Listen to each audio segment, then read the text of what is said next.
네, 최은정의 증시전략센터 2부를 시작합니다. 2부의 첫 코너죠. 시청자 여러분들과 전문가가 함께 만들어가는 전문가의 포트폴리오 공개 시간입니다. 자, 2부에서는 보기만 해도 마음이 편안해지는 전문가님을 모셨습니다. 싱크풀의 비숍님과 함께합니다. 안녕하세요. 안녕하십니까? 예, 안녕하세요. 비숍님께서는 현재까지 들고 계신 종목들이 어떤 종목들이 있는지 여러분들 알고 계시겠지만 다시 한번 확인을 해보겠습니다. 먼저 포트폴리오를 공개합니다. 비숍님께서 갖고 계신 종목들인데요. 먼저 두산중공업이 있으시고요. 그 밖에 대신증권과 현진소재 이렇게 세 종목이 있으십니다. 두산중공업은 30%, 대신증권 역시 30%, 현진소재가 40%의 비중을 갖고 계신데요. 매수하신 일자가 두산중공업 같은 경우에는 3월 30일이었습니다. 두산중공업이 그랬었고 대신증권은 4월 15일에 매수를 하셨었고요. 마지막으로 현진소재를 4월 27일에 40% 정도의 비중으로 들고 가고 계십니다. 비숍님, 네. 오늘 종목별로 좀 교체가 있을 거라는 예감이 드는데요. 그렇죠. 예. 밀리고 있습니다. 특히 두산중공업 같은 경우에는 굉장히 아무래도 기관권 매도가 많기 때문에 밀리고 있고요. 약속을 드리기를 차트를 잠깐 보시면요. 예. 손절 기준으로 우리가 85,000원 잡고 접근하고 있습니다. 매수는 이건 제가 분할 매수를 해가지고 91,000원, 그 다음에 89,000원, 88,000원 이런 식으로 내려오면서 이제 세 차례 걸쳐서 나눠 샀는데 85,000원을 이제 아무래도 정확하게 손절 기준으로 책정을 하는 게 맞고요. 그 가격을 깼기 때문에 손절을 감행을 하는 것이 옳습니다. 그래서 이제 금일 장중에 85,000원 전후 가격으로 약간 이제 봐가지고요. 손절을 감행하도록 하겠고요. 혹시 손절을 하기 싫으면 그냥 가져가도 되냐라고 물으신다면 그건 맞습니다. 그건 맞는데 아무래도 룰이라는 게 있기 때문에 예. 동사와 같은 패턴은 지금 형태는 옆으로 횡보하다가 파격을 주고 다시 올라갈 힘을 얻겠다라는 이런 이야기인데요. 그런 거 버틸 만한 그런 우리 심정적으로 여유가 없으니까 손절을 감행하도록 하겠습니다. 예, 두산중공업을 매수하신 가격이 91,000원이었습니다. 현재 두산중공업이 83,600원 선에서 거래가 되고 있는데요. 85,000원 선 부근에서 전후해서 손절을 하시겠다라는 말씀 주셨습니다.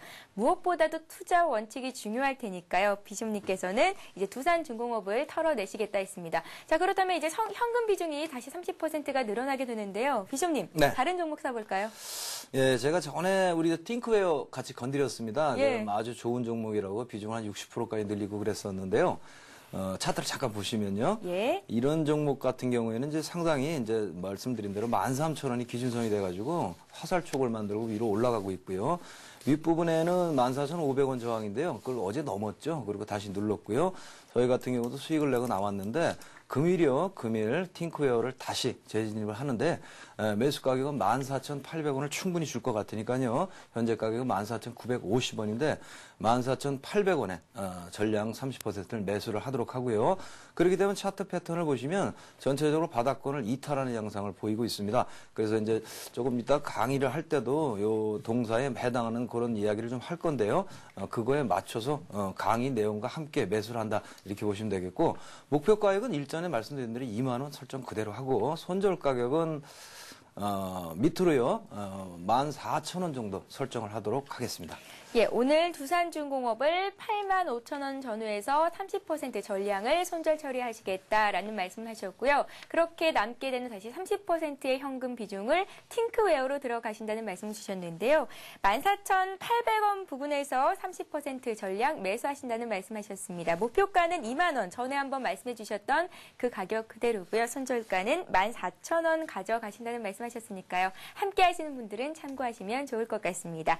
자, 지금까지 비숍님 의 포트폴리오를 확인해 봤습니다. 다음 코너는 증시전략센터의 배우는 증시 시간이죠. 반드시 이기는 투자법을 이어갑니다.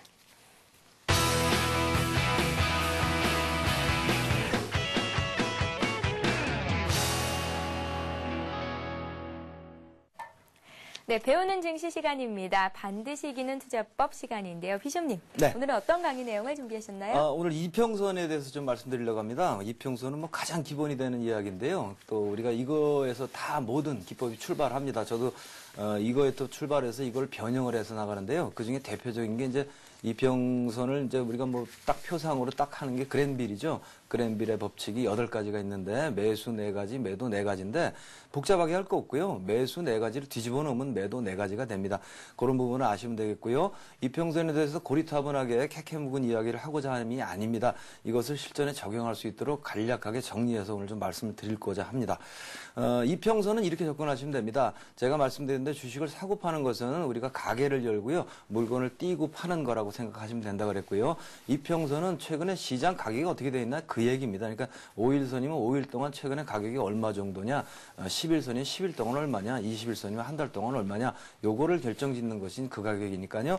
그 가격이 이제 거래 가격이 되겠는데 거래 가격 대비 현재가 낮으냐 높으냐, 요걸 가지고 따지는 게 이평선 이야기가 되겠고요.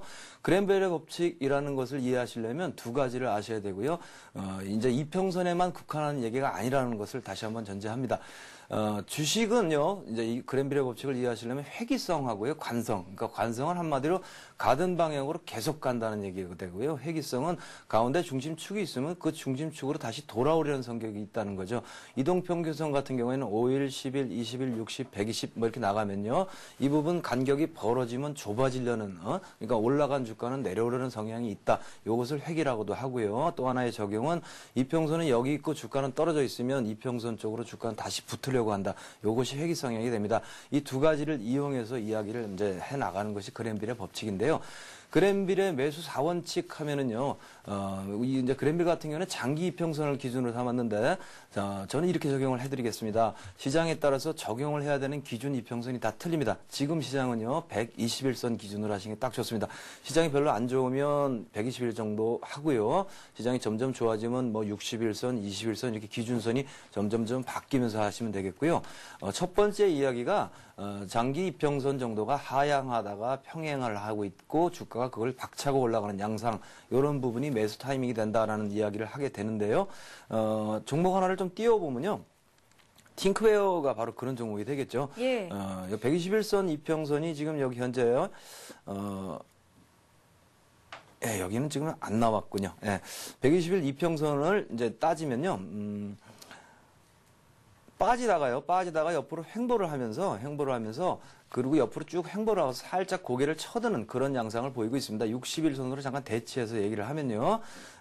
아래로 빠지면서 옆으로 횡보를 해서 대치를 하고 있고 주가는 그 부분을 하향해서 위 상향으로 박차고 올라가는 양상을 보이고 있고요.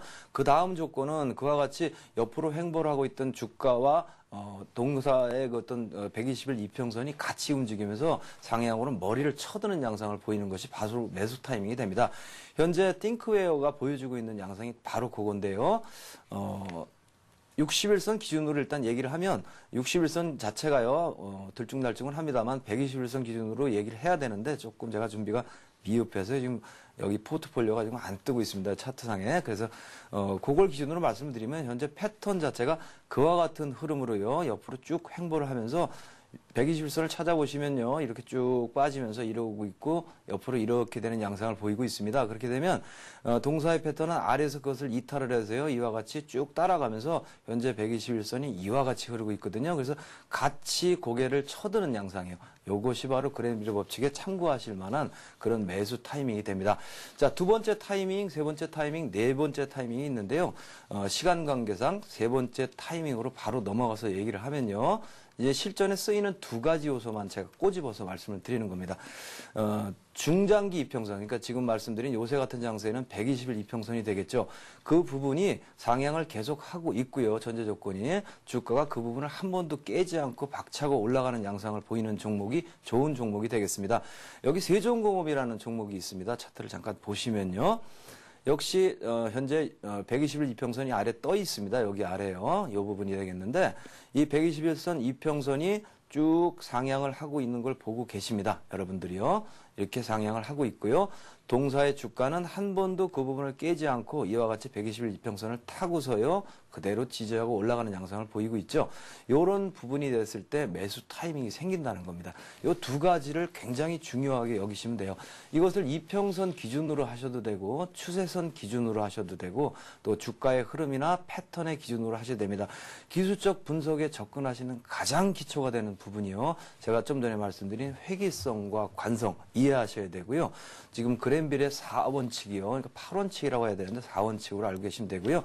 이 8원칙, 4원칙의 그 논리를요. 모든 기준선에 다 적용을 하는 것이 바로 기술적 분석을 배우시는 출발점이 됩니다. 매우 중요하니까요. 오늘은 짧은 시간에 소개를 드렸으니까요.